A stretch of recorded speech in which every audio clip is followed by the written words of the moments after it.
Prenez un moment pour vous recueillir et préparer votre esprit à la prière. Ressentez la présence de Dieu avec vous et ouvrez votre cœur à sa parole vivante. Notre Père, qui est aux cieux, que ton nom soit sanctifié. Que ton règne vienne. Que ta volonté soit faite sur la terre comme au ciel. Donne-nous aujourd'hui notre pain de ce jour. Pardonne-nous nos offenses, comme nous pardonnons aussi à ceux qui nous ont offensés. Et ne nous laisse pas entrer en tentation, mais délivre-nous du mal. Amen. Prenez le temps de méditer sur chaque phrase du Notre Père et laissez les paroles résonner en vous. Ressentez la profondeur et la signification de cette prière enseignée par Jésus lui-même. Heureux les pauvres en esprit, car le royaume des cieux est à eux. Heureux ceux qui pleurent, car ils seront consolés. Heureux les débonnaires, car ils hériteront la terre. Heureux ceux qui ont faim et soif de la justice, car ils seront rassasiés. Heureux les miséricordieux, car ils obtiendront miséricorde. Heureux ceux qui ont le cœur pur, car ils verront Dieu. Heureux les pacificateurs, car ils seront appelés fils de Dieu. Heureux ceux qui sont persécutés pour la justice, car le royaume des cieux est à eux. Heureux serez-vous, lorsqu'on vous outragera, qu'on vous persécutera et qu'on dira faussement de vous toutes sortes de mal, à cause de moi. Réjouissez-vous et soyez dans l'allégresse, parce que votre récompense sera grande dans les cieux, car c'est ainsi qu'on a persécuté les prophètes qui ont été avant vous. Vous êtes le sel de la terre. Mais si le sel perd sa saveur, avec quoi la lui rendra-t-on ? Il ne sert plus qu'à être jeté dehors, et foulé aux pieds par les hommes. Vous êtes la lumière du monde. Une ville située sur une montagne ne peut être cachée. Et on n'allume pas une lampe pour la mettre sous le boisseau, mais on la met sur le chandelier, et elle éclaire tous ceux qui sont dans la maison. Que votre lumière luise ainsi devant les hommes, afin qu'ils voient vos bonnes œuvres, et qu'ils glorifient votre Père qui est dans les cieux. Ne croyez pas que je sois venu pour abolir la loi ou les prophètes, je suis venu non pour abolir, mais pour accomplir. Car, je vous le dis en vérité, tant que le ciel et la terre ne passeront point, il ne disparaîtra pas de la loi un seul iota ou un seul trait de lettre, jusqu'à ce que tout soit arrivé. Celui donc qui supprimera l'un de ces plus petits commandements, et qui enseignera aux hommes à faire de même, sera appelé le plus petit dans le royaume des cieux, mais celui qui les observera, et qui enseignera à les observer, celui-là sera appelé grand dans le royaume des cieux. Car, je vous le dis, si votre justice ne surpasse celle des scribes et des pharisiens, vous n'entrerez point dans le royaume des cieux. Vous avez entendu qu'il a été dit aux anciens, « Tu ne tueras point, celui qui tuera mérite d'être puni par les juges. » Mais moi, je vous dis que quiconque se met en colère contre son frère mérite d'être puni par les juges, que celui qui dira à son frère, « Raka » mérite d'être puni par le Sanhédrin, et que celui qui lui dira « insensé » mérite d'être puni par le feu de la géhenne. Si donc tu présentes ton offrande à l'autel, et que là tu te souviennes que ton frère a quelque chose contre toi, laisse là ton offrande devant l'autel, et va d'abord te réconcilier avec ton frère, puis viens présenter ton offrande. Accorde-toi promptement avec ton adversaire, pendant que tu es en chemin avec lui, de peur qu'il ne te livre au juge, que le juge ne te livre à l'officier de justice, et que tu ne sois mis en prison. Je te le dis en vérité, tu ne sortiras pas de là que tu n'aies payé le dernier cadran. Vous avez appris qu'il a été dit, tu ne commettras point d'adultère. Mais moi, je vous dis que quiconque regarde une femme pour la convoiter a déjà commis un adultère avec elle dans son cœur. Si ton œil droit est pour toi une occasion de chute, arrache-le et jette-le loin de toi, car il est avantageux pour toi qu'un seul de tes membres périsse, et que ton corps entier ne soit pas jeté dans la géhenne. Et si ta main droite est pour toi une occasion de chute, coupe-la et jette-la loin de toi, car il est avantageux pour toi qu'un seul de tes membres périsse, et que ton corps entier n'aille pas dans la géhenne. Il a été dit, que celui qui répudie sa femme lui donne une lettre de divorce.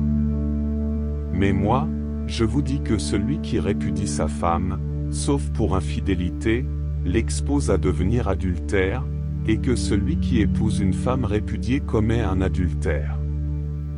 Vous avez encore appris qu'il a été dit aux anciens, tu ne te parjureras point, mais tu t'acquitteras envers le Seigneur de ce que tu as déclaré par serment. Mais moi, je vous dis de ne jurer aucunement, ni par le ciel, parce que c'est le trône de Dieu, ni par la terre, parce que c'est son marchepied, ni par Jérusalem, parce que c'est la ville du grand roi.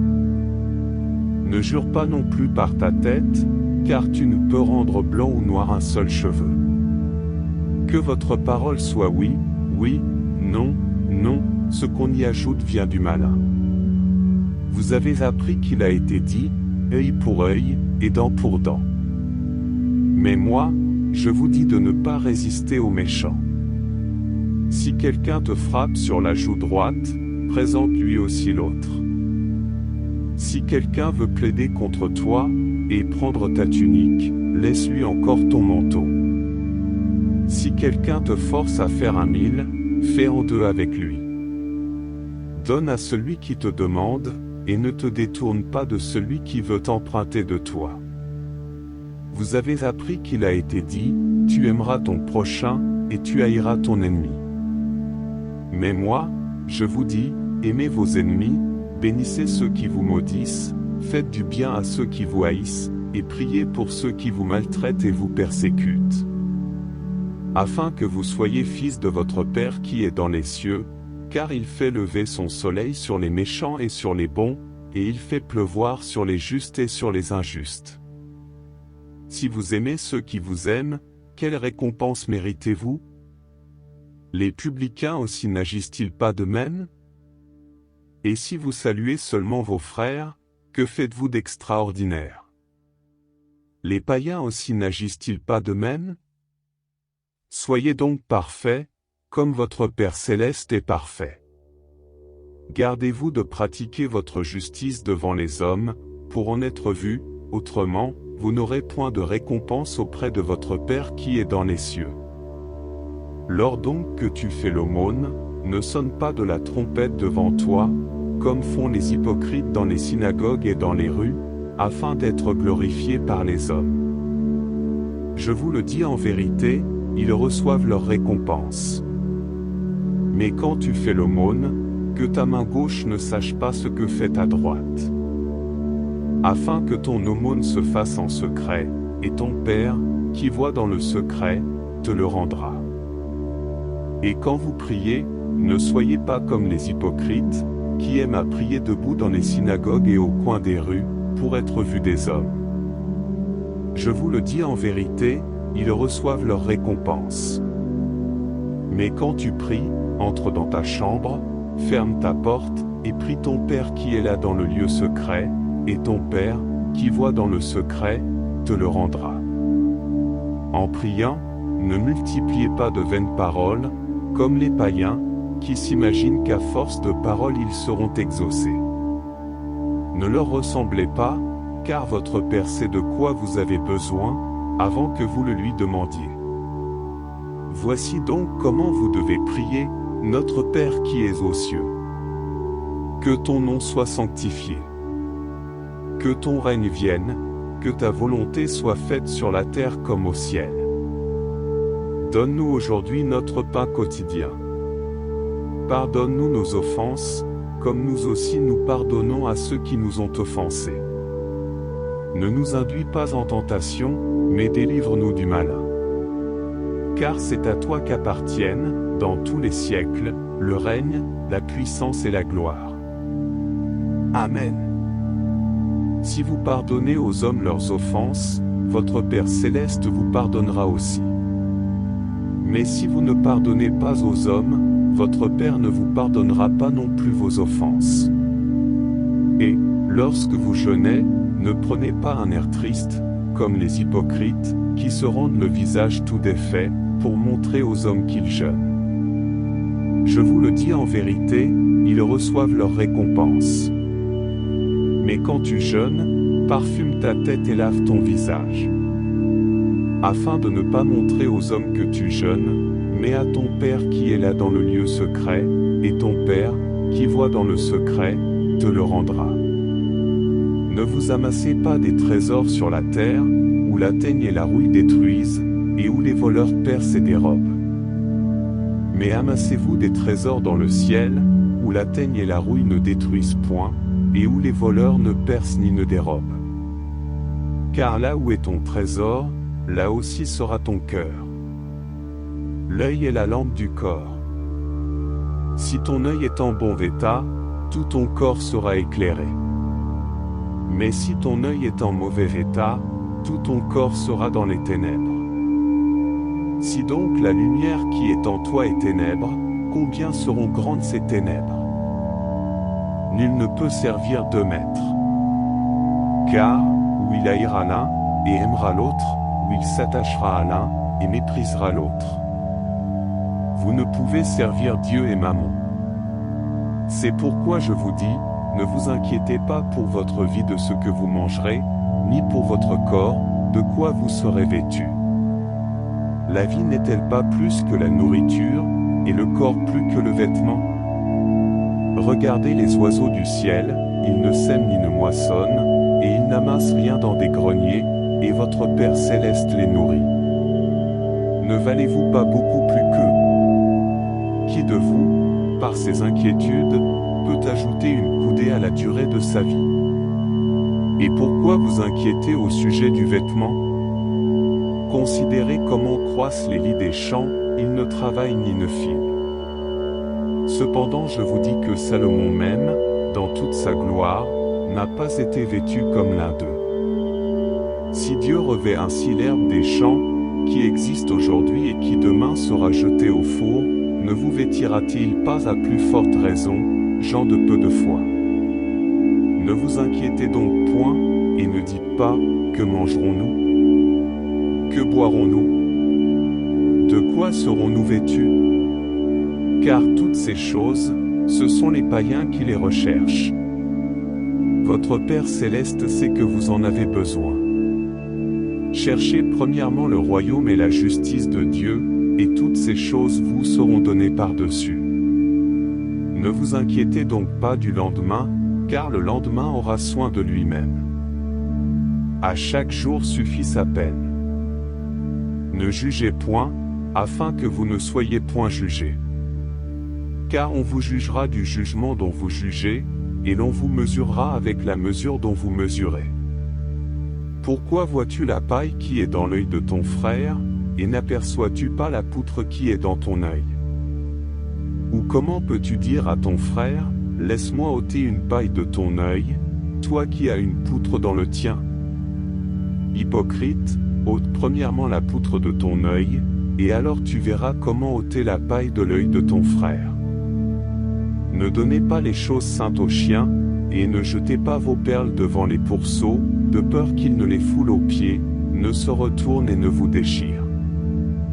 Demandez, et l'on vous donnera, cherchez, et vous trouverez, frappez, et l'on vous ouvrira.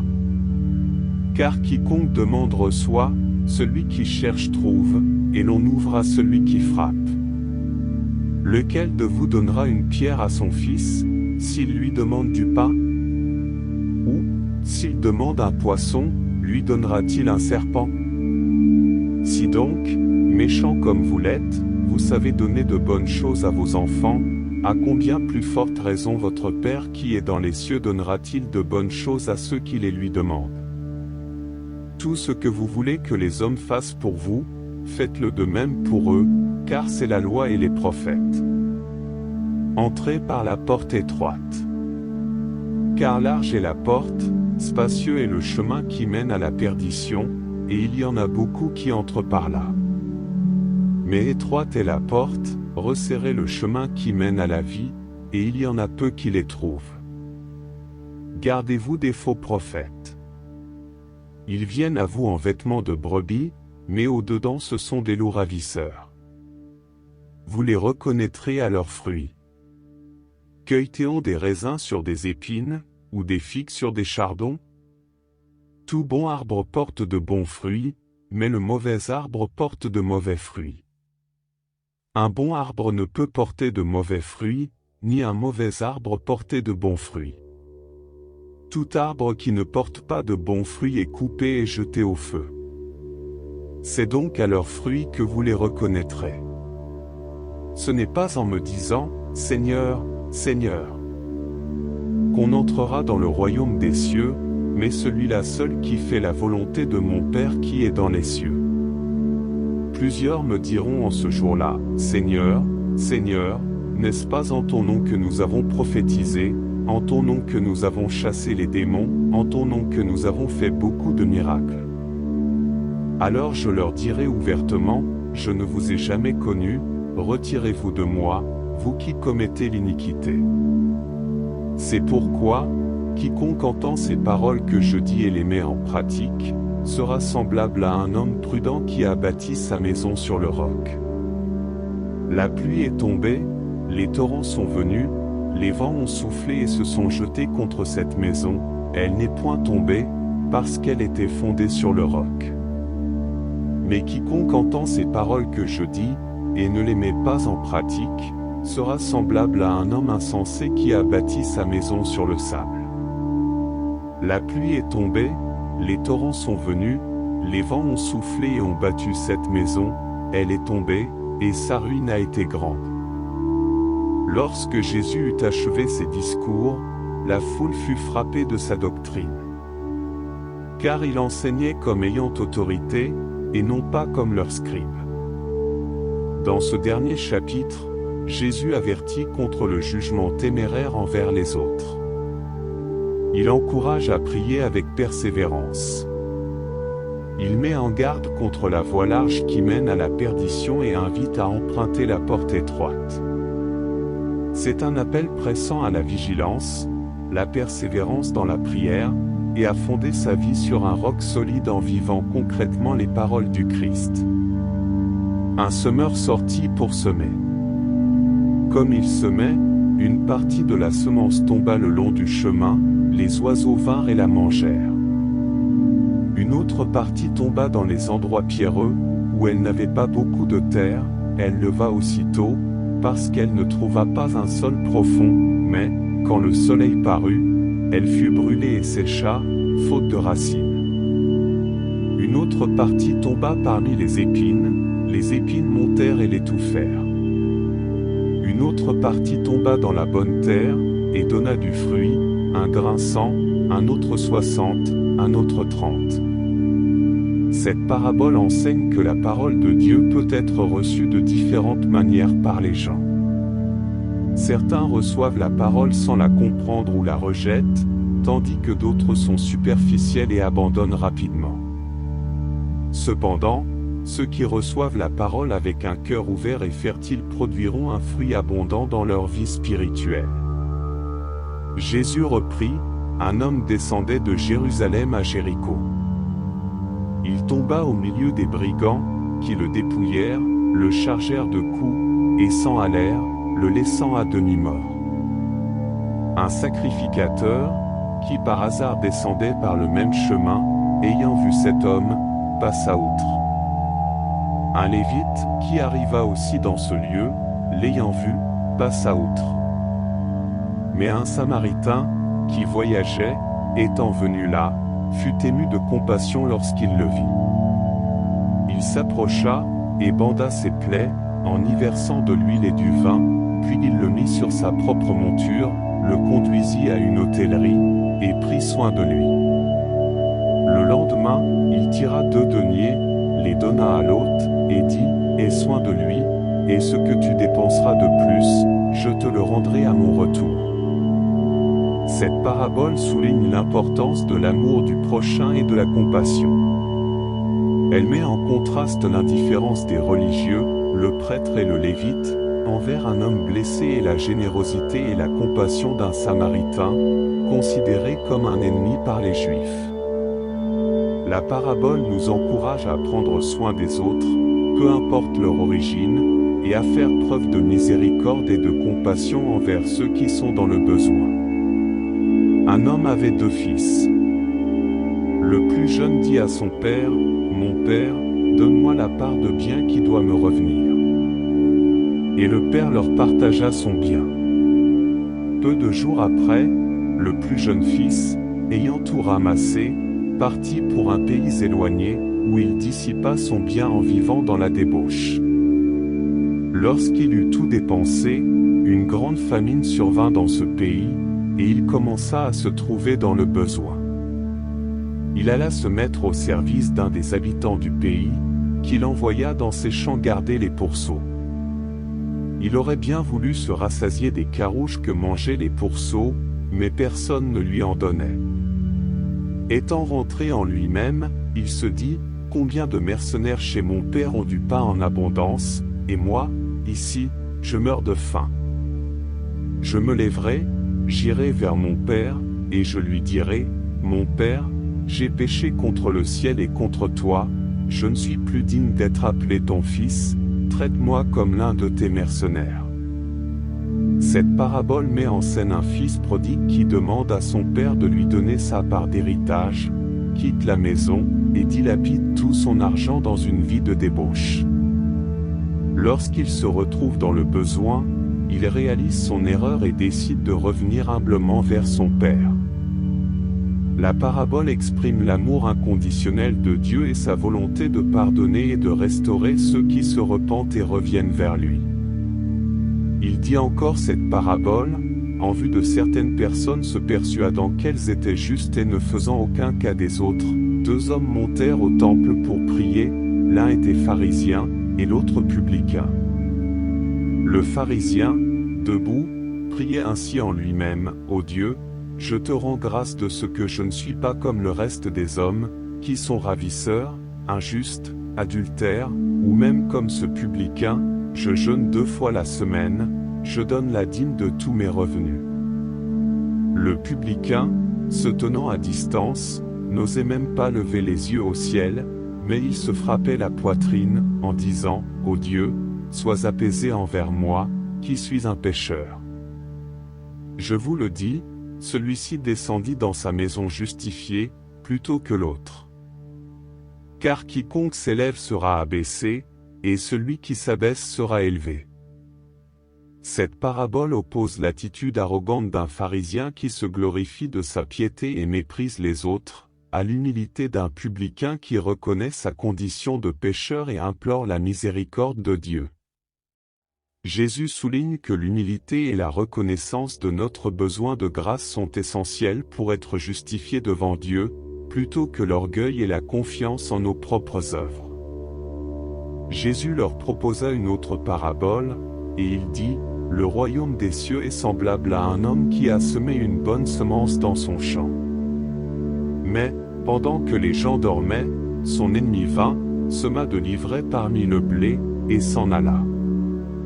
Lorsque l'herbe eut poussé et donné du fruit, l'ivraie parut aussi.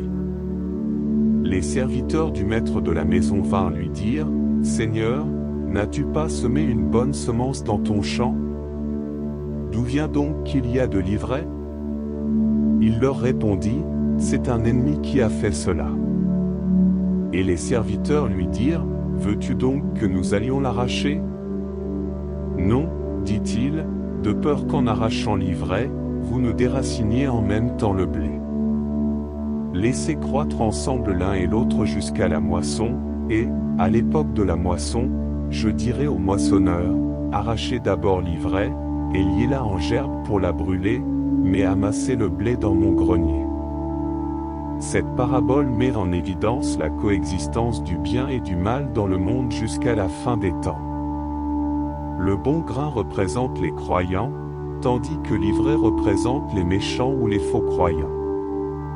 Jésus enseigne que le jugement final viendra à son temps et que Dieu séparera le bien du mal. Il nous encourage à persévérer dans notre foi, en sachant que Dieu a le contrôle et qu'il fera justice en son temps. Père, l'heure est venue. Glorifie ton Fils, afin que ton Fils te glorifie, selon que tu lui as donné pouvoir sur toute chair, afin qu'il accorde la vie éternelle à tous ceux que tu lui as donnés. Or, la vie éternelle, c'est qu'ils te connaissent, toi, le seul vrai Dieu, et celui que tu as envoyé, Jésus-Christ. Je t'ai glorifié sur la terre, j'ai achevé l'œuvre que tu m'as donnée à faire. Et maintenant toi, Père, glorifie-moi auprès de toi-même de la gloire que j'avais auprès de toi avant que le monde fût. J'ai manifesté ton nom aux hommes que tu m'as donnés du milieu du monde. Ils étaient à toi, et tu me les as donnés, et ils ont gardé ta parole. Maintenant ils ont connu que tout ce que tu m'as donné vient de toi. Car je leur ai donné les paroles que tu m'as données, et ils les ont reçues, et ils ont vraiment connu que je suis sorti de toi, et ils ont cru que tu m'as envoyé. C'est pour eux que je prie. Je ne prie pas pour le monde, mais pour ceux que tu m'as donnés, parce qu'ils sont à toi, et tout ce qui est à moi est à toi, et ce qui est à toi est à moi, et je suis glorifié en eux. Je ne suis plus dans le monde, et ils sont dans le monde, et je vais à toi.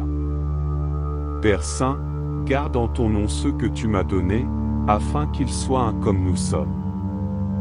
Quand j'étais avec eux, je les gardais en ton nom. J'ai gardé ceux que tu m'as donnés, et aucun d'eux ne s'est perdu, sinon le fils de perdition, afin que l'écriture fût accomplie. Et maintenant je vais à toi, et je dis ces choses dans le monde, afin qu'ils aient en eux ma joie parfaite. Je leur ai donné ta parole, et le monde les a haïs, parce qu'ils ne sont pas du monde, comme moi je ne suis pas du monde. Je ne prie pas que tu les ôtes du monde, mais que tu les gardes du mal. Ils ne sont pas du monde, comme moi je ne suis pas du monde. Sanctifie-les par ta vérité, ta parole est la vérité. Comme tu m'as envoyé dans le monde, je les ai aussi envoyés dans le monde. Et je me sanctifie moi-même pour eux, afin qu'eux aussi soient sanctifiés par la vérité. Ce n'est pas pour eux seulement que je prie, mais encore pour ceux qui croiront en moi par leur parole, afin que tous soient un, comme toi, Père, tu es en moi, et comme je suis en toi, afin qu'eux aussi soient un en nous, pour que le monde croie que tu m'as envoyé. Je leur ai donné la gloire que tu m'as donnée, afin qu'ils soient un comme nous sommes un, moi en eux, et toi en moi, afin qu'ils soient parfaitement un, et que le monde connaisse que tu m'as envoyé et que tu les as aimés comme tu m'as aimé. Père, je veux que là où je suis ceux que tu m'as donnés soient aussi avec moi, afin qu'ils contemplent ma gloire, la gloire que tu m'as donnée, parce que tu m'as aimé avant la fondation du monde. Père juste, le monde ne t'a point connu, mais moi je t'ai connu, et ceux-ci ont connu que tu m'as envoyé. Je leur ai fait connaître ton nom, et je le leur ferai connaître, afin que l'amour dont tu m'as aimé soit en eux, et que je sois en eux. Jésus, étant sorti, alla, selon sa coutume, à la montagne des Oliviers. Ses disciples le suivirent. Lorsqu'il fut arrivé dans ce lieu, il leur dit, « Priez, afin que vous ne tombiez pas en tentation. » Puis il s'éloigna d'eux à la distance d'environ un jet de pierre, et, s'étant mis à genoux, il pria, disant, « Père, si tu voulais éloigner de moi cette coupe. Toutefois, que ma volonté ne se fasse pas, mais la tienne. » Alors un ange lui apparut du ciel, pour le fortifier. Étant en agonie, il priait plus instamment, et sa sueur devint comme des grumeaux de sang, qui tombaient à terre. Après avoir prié, il se leva, et vint vers les disciples, qu'il trouva endormis de tristesse, et il leur dit, « Pourquoi dormez-vous? Levez-vous et priez, afin que vous ne tombiez pas en tentation. » Je prie, non seulement pour ceux qui sont ici, mais encore pour ceux qui croiront en moi par leur parole, afin que tous soient un, comme toi, Père, tu es en moi, et comme je suis en toi, afin qu'eux aussi soient un en nous, pour que le monde croie que tu m'as envoyé. Je leur ai donné la gloire que tu m'as donnée, afin qu'ils soient un comme nous sommes un, moi en eux, et toi en moi, afin qu'ils soient parfaitement un, et que le monde connaisse que tu m'as envoyé et que tu les as aimés comme tu m'as aimé. Jésus dit, Père, pardonne-leur, car ils ne savent ce qu'ils font. Notre Père qui es aux cieux, que ton nom soit sanctifié, que ton règne vienne, que ta volonté soit faite sur la terre comme au ciel. Donne-nous aujourd'hui notre pain quotidien, pardonne-nous nos offenses, comme nous aussi nous pardonnons à ceux qui nous ont offensés, ne nous induis pas en tentation, mais délivre-nous du malin. Que votre cœur ne se trouble point. Croyez en Dieu, et croyez en moi. Il y a plusieurs demeures dans la maison de mon Père. Si cela n'était pas, je vous l'aurais dit. Je vais vous préparer une place. Et, lorsque je m'en serai allé, et que je vous aurai préparé une place, je reviendrai, et je vous prendrai avec moi, afin que là où je suis vous y soyez aussi. Je vais vous préparer une place. Jésus promet à ses disciples qu'il va préparer une place pour eux dans la maison de son Père. Il leur assure qu'ils seront avec lui dans la demeure éternelle. Je reviendrai, et je vous prendrai avec moi. Jésus promet qu'il reviendra pour prendre ses disciples avec lui, afin qu'ils soient toujours avec lui. Je suis le chemin, la vérité, et la vie. Nul ne vient au Père que par moi. Je suis le chemin, la vérité, et la vie. Jésus affirme qu'il est le seul chemin permettant d'accéder au Père. Il est la vérité révélée et la source de la vie éternelle. Si vous me connaissiez, vous connaîtriez aussi mon Père. Et dès maintenant vous le connaissez, et vous l'avez vu. Si vous me connaissiez, vous connaîtriez aussi mon Père. Jésus déclare que connaître et comprendre sa personne permet de connaître et comprendre le Père, car il est l'incarnation du Père céleste. Je ne vous laisserai pas orphelins, je viendrai à vous. Je ne vous laisserai pas orphelins, Jésus assure ses disciples qu'il ne les abandonnera pas. Même s'il s'en va physiquement, il promet de leur envoyer un réconforteur, l'Esprit Saint, qui sera avec eux. Je viendrai à vous, Jésus promet qu'il viendra à ses disciples par l'intermédiaire de l'Esprit Saint, assurant ainsi sa présence continue parmi eux. Demeurez en moi, et je demeurerai en vous. Comme le sarment ne peut de lui-même porter du fruit, s'il ne demeure attaché au CEP, ainsi vous ne le pouvez non plus, si vous ne demeurez en moi. Demeurez en moi, et je demeurerai en vous. Jésus exhorte ses disciples à rester en lui, à demeurer en communion étroite avec lui. Il leur promet en retour qu'il demeurera en eux, formant une union vitale et féconde. Si vous demeurez en moi, et que mes paroles demeurent en vous, demandez ce que vous voudrez, et cela vous sera accordé. Demandez ce que vous voudrez, et cela vous sera accordé. Jésus promet que si ses disciples demeurent en lui et que ses paroles demeurent en eux, leurs prières seront exaucées selon la volonté de Dieu. Si vous gardez mes commandements, vous demeurerez en mon amour, de même que j'ai gardé les commandements de mon Père, et que je demeure en son amour. Si vous gardez mes commandements, vous demeurerez en mon amour. Jésus assure ses disciples que s'ils obéissent à ses commandements, ils demeureront dans son amour, bénéficiant ainsi de sa faveur et de sa communion intime. Je vous ai dit ces choses, afin que ma joie soit en vous, et que votre joie soit parfaite. Ma joie soit en vous, et que votre joie soit parfaite. Jésus exprime son désir de partager sa joie avec ses disciples.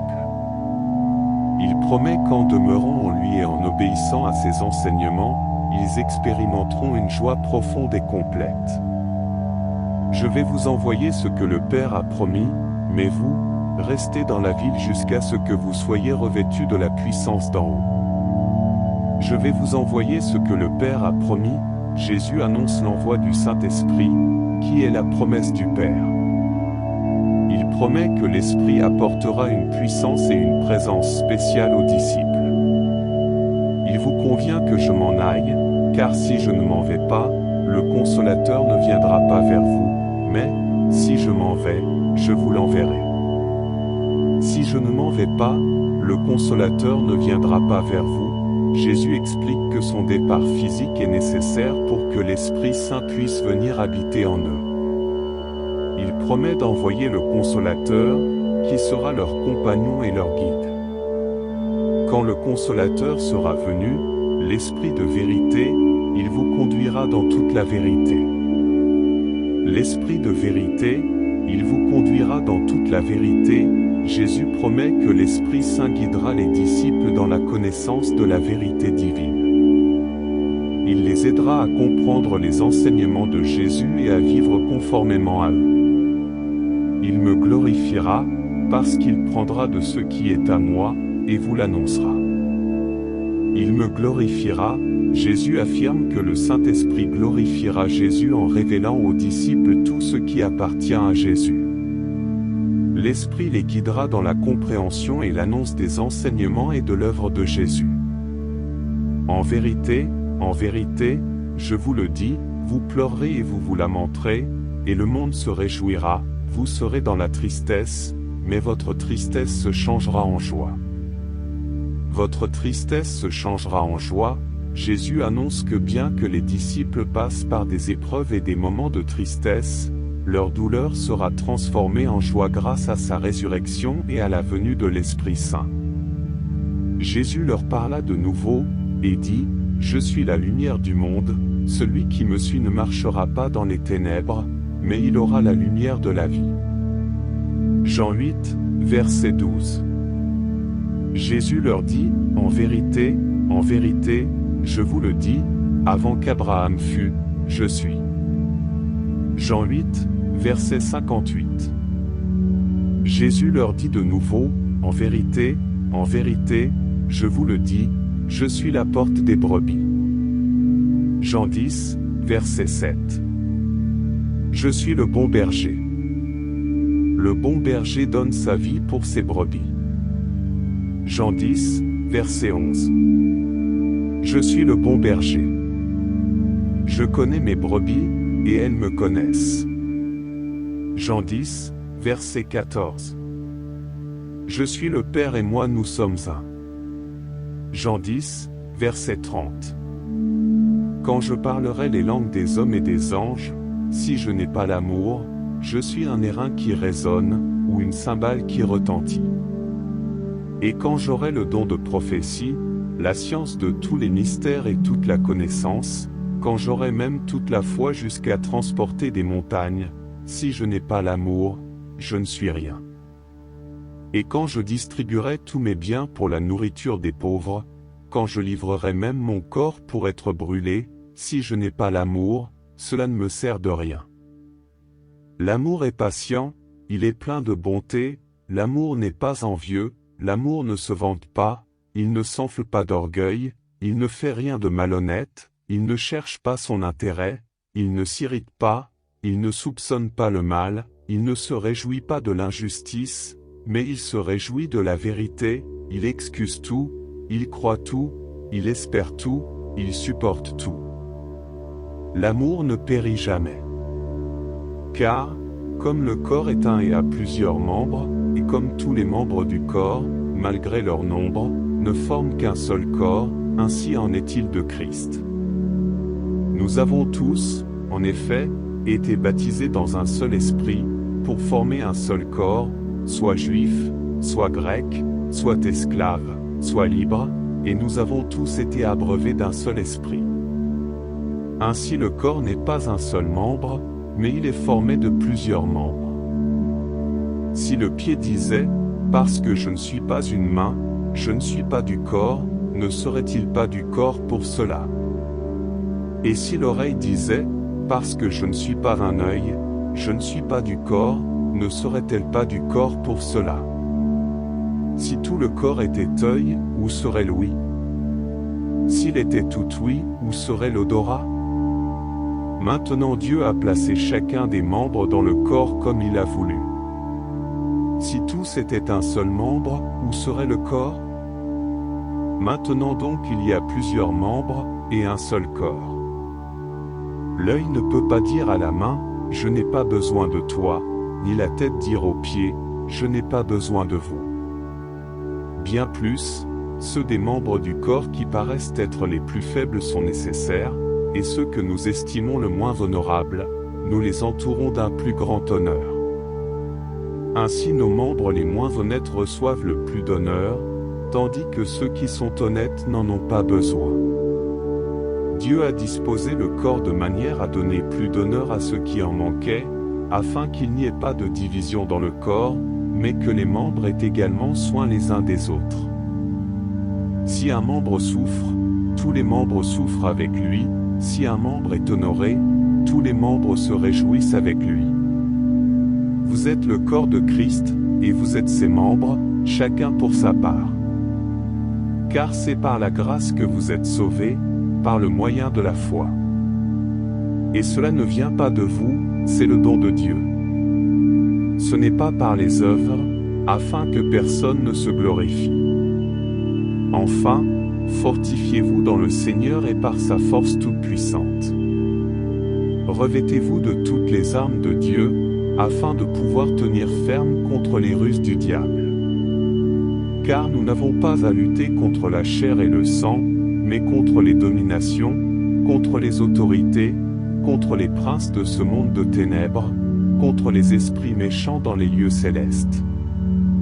C'est pourquoi, prenez toutes les armes de Dieu, afin de pouvoir résister dans le mauvais jour, et tenir ferme après avoir tout surmonté.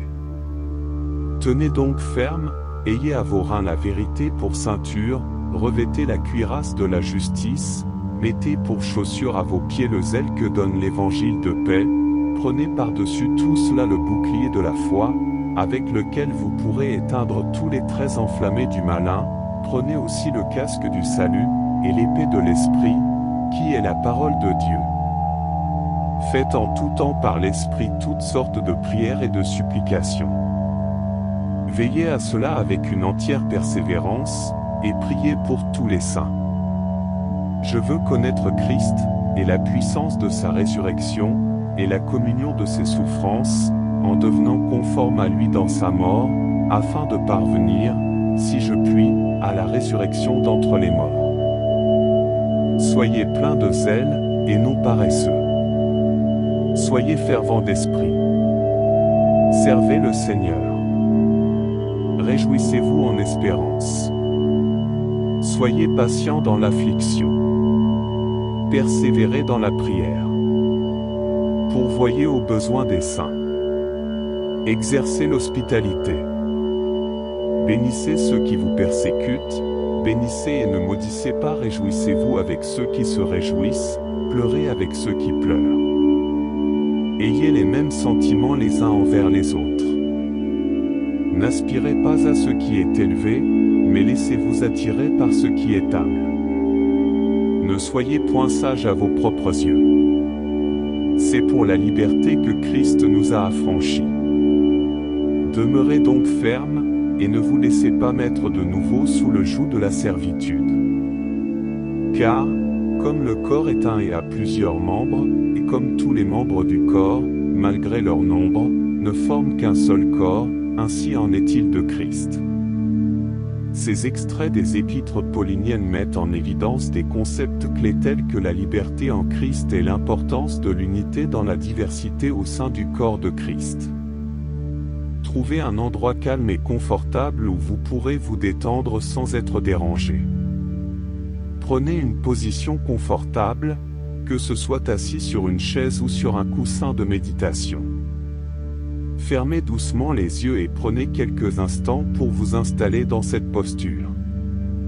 Commencez par porter votre attention sur votre respiration. Remarquez le mouvement naturel de l'inspiration et de l'expiration. Permettez à votre souffle de s'approfondir et de s'adoucir doucement. Prenez quelques respirations profondes, en vous concentrant sur l'entrée et la sortie de l'air. Maintenant, portez votre attention sur votre corps. Prenez conscience des différentes parties de votre corps et relâchez toute tension que vous pourriez ressentir. Permettez à votre corps de se détendre et de s'abandonner à la gravité. Laissez venir et partir les pensées sans vous y attacher. Si des pensées surgissent, observez-les simplement et laissez-les s'évanouir. Ramenez doucement votre attention à votre respiration chaque fois que vous vous rendez compte que votre esprit s'est égaré. Prenez quelques instants pour ressentir la présence de votre corps dans l'instant présent. Ressentez la sensation de votre corps assis, enraciné dans le sol. Soyez pleinement conscient de ce moment, ici et maintenant. Maintenant, portez votre attention sur votre état intérieur. Observez vos émotions et vos sensations sans jugement. Acceptez-les simplement tels qu'ils sont, sans essayer de les changer. Prenez un moment pour exprimer votre gratitude. Pensez à 3 choses pour lesquelles vous êtes reconnaissant dans votre vie en ce moment. Laissez ce sentiment de gratitude remplir votre être. Maintenant, ramenez doucement votre attention à votre respiration. Prenez quelques respirations profondes et conscientes. Lorsque vous êtes prêt, ouvrez lentement les yeux.